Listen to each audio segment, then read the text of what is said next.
দেখো তো বন্ধু, এই ইন্টিগ্রেশন গুলো তোমরা বুঝতে পারছো কিনা? দেখো, খুব ছোট মনে হলেও এর মধ্যে যে লগারিদমের যে ফরম্যাটটা আছে সেটা যদি মাথায় না থাকে, তখন কিন্তু তুমি এই সামটা পারবে না। তোমার কাছে তখন টাফ মনে হবে।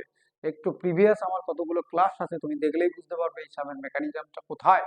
এবার এই জায়গাটায় আমরা এটা লিখতে পারি। দেখো, ফরম্যাটটা লিখি, e to the power x log e base a, मतलब e to the power log of e base a to the power x, मतलब a to the power x।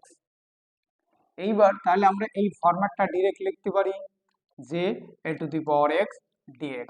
এর ফরম্যাট কি? a two the power x log e base a plus c। ব্যাস, এইটুকু তোমাকে ভালো করে জানতে হবে। এটা কিন্তু সবসময় মাথায় থাকে না।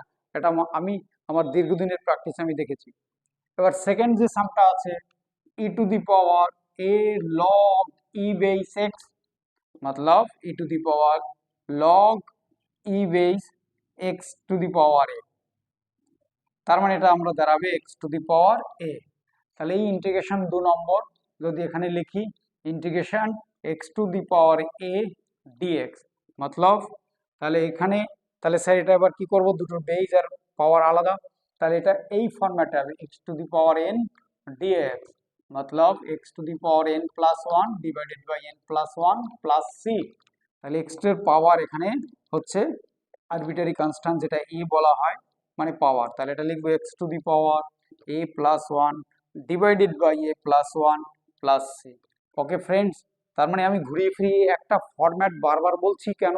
এই ফরম্যাটটা যেই অ্যাডভান্স বলো, যে এন্ট্রান্স বলো, ডব্লিউবি জয়েন্ট এন্ট্রান্স যেটাই হোক না কেন, এইটা দেখে একটা না একটা সাম পড়বেই কনফার্ম।